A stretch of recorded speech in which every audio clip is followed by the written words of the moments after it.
Hello everybody and welcome back, and today we're going to be recapping everything that was just unveiled in that state of play for PSVR2. We thought there might be nothing, turns out there were 3 games shown off that are compatible with PSVR2. Whether it said they were or not, we know that they are.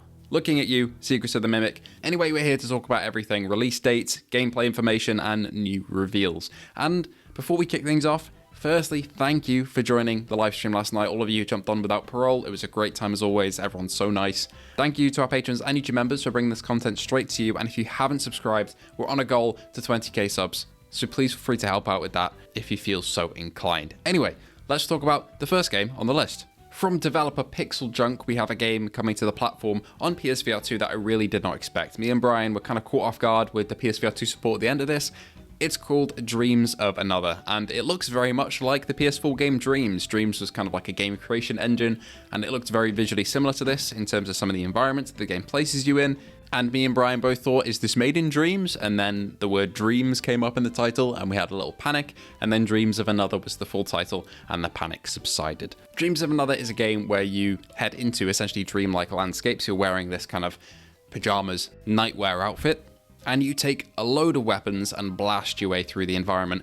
But in a little subversion, in a sort of experimental game sort of way, you're not destroying things, you're creating things. For example, you can see in the trailer the character creates a door, they basically create a load of stuff, and you kind of reimagine the landscape with this instead of breaking it down, which I think is a really, really neat twist. It's not a game that I thought would appeal to me on the flat screen. I don't think it really would, but because it's in VR, I'm definitely willing to give this one a go. Looks really interesting. These visuals, I think if they're high res, which hopefully they are because the game isn't too visually complex, hopefully it's high res native, and I think that will look stunning on PSVR2. A similar kind of comparison title to this would be Paper Beast in terms of kind of this trippy visual style that on the flat does look great, but in VR looks otherworldly and incredible. No exact release date on this one, just 2025, so I'll have to wait for that information. However, we do have a release date for the next 2 titles, and we'll tackle the one that I know less about first, because I can't really offer too much insight into the whole lore behind it. I can just talk about a couple of gameplay details that have emerged through the trailer. So,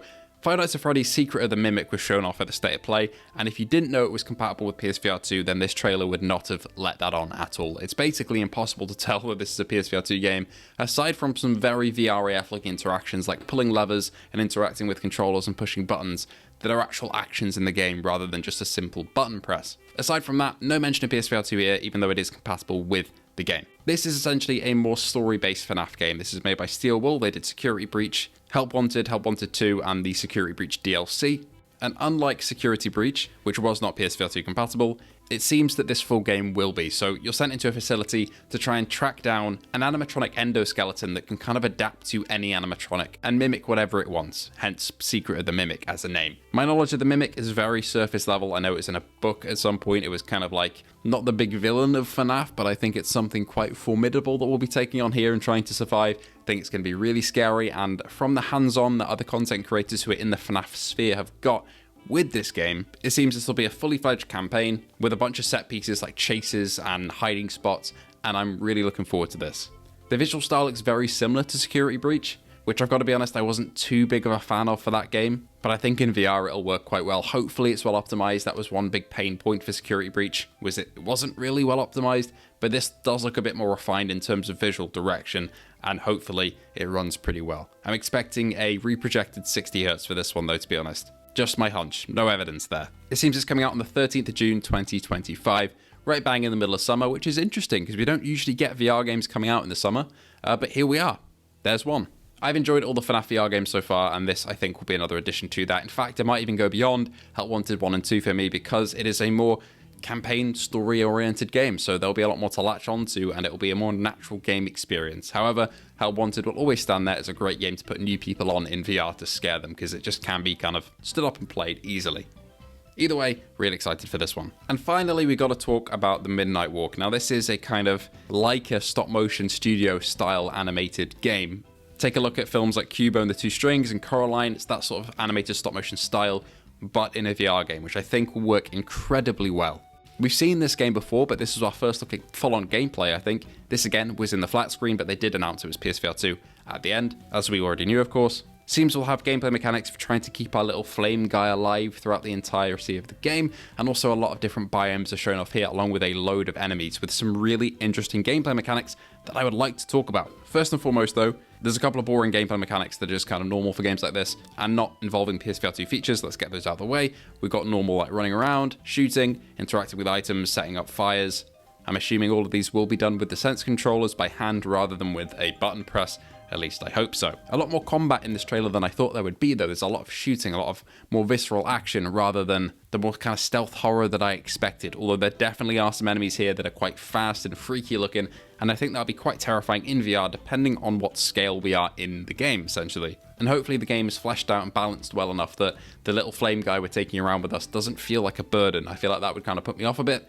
It's essentially a big escort mission the entire game, so hopefully that is well thought out. However, the exciting VR element of this is eye tracking. At least I hope so. To explain, essentially there is a mechanic in the game where you close your eyes and you can get kind of enhanced audio. You can hear things a lot better in terms of where they are in the world, perhaps to solve puzzles or to locate enemies if they're in another room, a bit like the listen mode in The Last of Us. And I'm hoping that in VR you'll be able to just close your eyes with the eye tracking and that will activate that mode for you rather than you pressing a button, which you'll have to do on the flat screen. That is a really cool implementation that hopefully they take in the game. With all the weapons and everything, I'm hoping adaptive triggers as well and haptics for the fires when they rumble. But again, we'll have to just wait and see. They haven't elaborated too much on all that, but there are some gameplay elements here that look great. And there seems to be an enemy that kind of stopped when the character blinked. So maybe some Weeping Angel style action, that would be really cool. Either way, that's all we got to see from that. The game is coming May 8th. And pre-orders open now if you want to jump in and pre-order the game, but of course, you may as well wait for reviews. It doesn't seem like there are any pre-order bonuses for this one at all. Okay, that wraps us up for today. 3 announcements of games that we already knew about and 1 new one. I'm pretty impressed, to be honest. There was no mention of PSVR2 before the state of play went ahead, and we ended up getting 3 things, which is more than we normally get. However, out of these 3 games, 2 of them are more horror-oriented games, which is not good news for my heart. Thank you all so much for watching. Let me know what your most anticipated game is down below, and I hope to see you all in the next one.